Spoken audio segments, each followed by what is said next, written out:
Okay, so when I first went to see this movie, I remember thinking, I'm sure it'll end up being good, but I wasn't expecting it to be a masterpiece or anything. And since it had been 3 years Finally! since the first season of Chainsaw Man had released, all the hype that I initially had for the series had kind of just died down. And since I wasn't caught up on the manga, I really didn't know what to expect. So it was safe to say that I really didn't have any high expectations for this movie. And not that I thought that the movie would suck or This thing anything, but I is really just didn't know what I was trash! walking into. But man, oh man, nothing could have prepared me for the absolute What? phenomenal film this ended up being. I was so blown away by how good it was, I just had to talk about it. And at the recording of this video, I have seen this movie 6 times in theaters and have enjoyed it every single time. So yeah, I've spent so I much can't money eat! just watching this film, I I'm don't even broke, want to talk nigga! about it. I'm broke! But aside from the massive hole Okay. the movie tickets have put in my pockets, I have absolutely no regrets. I could probably watch this film literally like 100 times and I would still probably enjoy it every single time. It's that good. I mean, everything from the soundtrack to the voice acting to the sound design to the characters, it's all just beautiful and filled with Hey, more passion, passion more passion, and just more a passion. love for the series that is just really unmatched in a lot of movies that I've seen this year. So I think it's safe to say that this film has been running through my mind ever since the first time that I had seen it, and it has had a massive impact on me. And frankly, it's been a long time since I've seen a movie that made me feel so many different emotions This like shit this. means something to And one me, of the man. things that really impressed me about this film was its use of different symbolisms to tell a story about love and tragedy and everything in between. And one of the symbolisms that I noticed in the movie that I just found very intriguing was the use of flowers. The first flower that we see in the film is the one that Denji weirdly eats towards the beginning, which I think it might be like a daisy or some kind of white rose. I really don't know. I'm not a botanist, I'm not a flower guy, so really, I have no idea. But the color of the flower is very important, and if you're not familiar with the symbolism and meaning behind colors, white often represents purity, innocence, and new beginnings. How does this relate to Denji and Reze? Well, since the first flower that is shown in the movie is a white one, and due to the fact that it's shown before Denji and Reze even meet, really says a lot, and already sets the tone and lays the groundwork for the relational dynamic between Denji and Reze. Since the white flower represents new beginnings, it can be applied to many things. Up until this point in the story, almost every decision or action Denji has made was with the hopes of touching boobs or shagging Makima. But when Reze enters the picture, all of that changes. Reze coming into Denji's life is his new beginning, changing his perspective and his motivations, which are shown later in the story. When Denji interacts with Reze, his tendency to lead with his sexual desires kind of subsides and is replaced by a genuine want to build a connection with someone. When Denji first meets Reze in the telephone booth and barks up the white flower, albeit a little bit gross, it's one of the first innocent gestures we see Denji perform that are devoid of any sexual desires and is simply just pure and wholesome, which highlights the significance of the white flower being shown. And this isn't the only scene where the white flower is shown to further emphasize the innocent nature of Denji and Reze's relationship. We later see that Reze kept the flower that Denji gave her when he went to visit her at the coffee shop.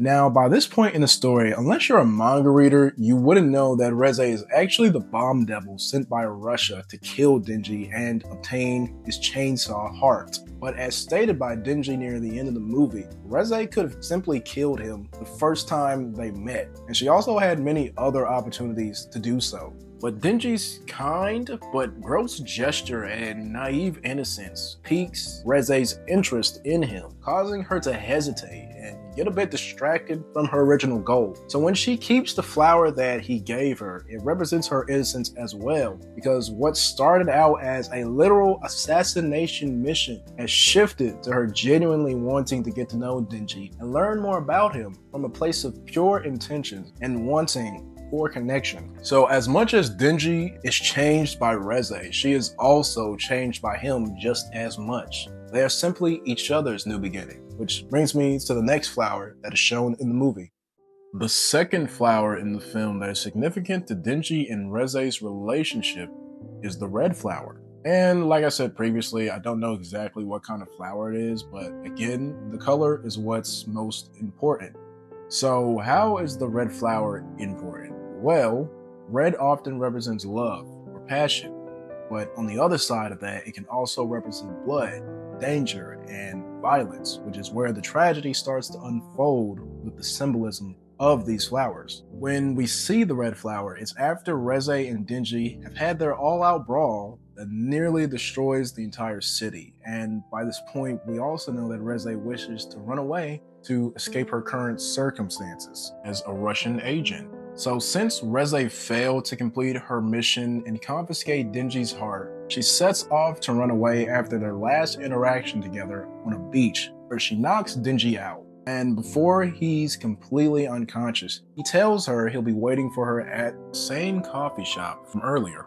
Before she boards a subway to take her out of the city, she's given the red flower by the same charity group that gave Denji the white flower from earlier. And right as she's about to escape from the city and board the subway, she stares intently at the red flower.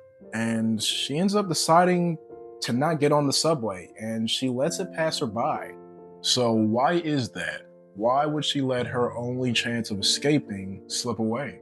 Well, I think it's pretty clear that even though Reze says all her interactions with Denji were an act and a facade that she had put up in order to get close to him and gain his trust, this act of hesitation contradicts all of what she said and display that she did truly care for Denji. In fact, she ends up going back to the coffee shop to see Denji again, even though she had a chance at escaping and running away from the life she so desperately wants to get away from.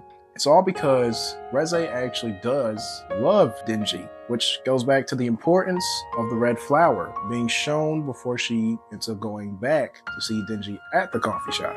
Red flower is symbolic of the true love that Reze develops for Denji, and also the true love that Denji has for Reze, which is shown when Denji packs up all his belongings to meet her at the coffee shop to run away with her, forsaking everything to have a life and a relationship with her. But just as much as the red flower symbolizes love that the two characters share for each other in true Shakespearean tragedy fashion, it also symbolizes danger, which shows up in the form of macula. And as Reze is running down the alleyway that leads to the coffee shop Denji is waiting for her at, being so close to being with the person she loves, Makima appears alongside the angel devil, killing Reze right then and there without Denji ever even being aware of it. Not even knowing that the girl he was willing to desert his way of life for is so close, yet so far, which is just so beautifully tragic. And just a testament to how truly great the storytelling in this movie is. And what makes all of this even more tragic is the end credits scene where we see that it's now nighttime and Denji was actually waiting at the coffee shop all day for Reze, hoping that she would return and come see him. But that never happens. And unbeknownst to him, she did come back to see him. And she did truly care about him, but he'll never know it. And he'll have to go on living with the thought that Reze never truly loved him at all, even though she did. And the importance of the flowers comes full circle when we see the same white flower that Denji had given Reze earlier has now lost all its petals and is now wilted, symbolizing the end of their time together. It's just so sad, man, but so well done, you can't help but to appreciate it. I swear, being a fan of Tatsuki Fujimoto's work is like being in a toxic relationship where the person is treating you terribly, but for whatever I reason, you just just kind of keep figure coming I'm back for fake, more. bitch. We You can't keep can't letting keep him get getting away with away with this. this. Like, the dude Bruh, needs to be stopped. do something! Man, I truly can't get this movie out of my head. It had me feeling things I hadn't felt in years, and it also just had me feeling things I didn't even know I could feel to begin with. And it just has given me so much to think about. And because of it, I'm going to purchase the box set of the manga, which is really huge for me because very few anime have made me want to go out and buy the physical hard copy of the series. But after watching this movie, I knew I just had to see where the story goes from here. Only thing is, according to some of my friends who are caught up on the manga currently, although the quality of the story increases greatly, so does the amount of pain you end up experiencing from reading it. And if this arc is a harbinger of things to come, my mental health may be cooked by the time I end up catching up to where the series is. So, please wish me luck.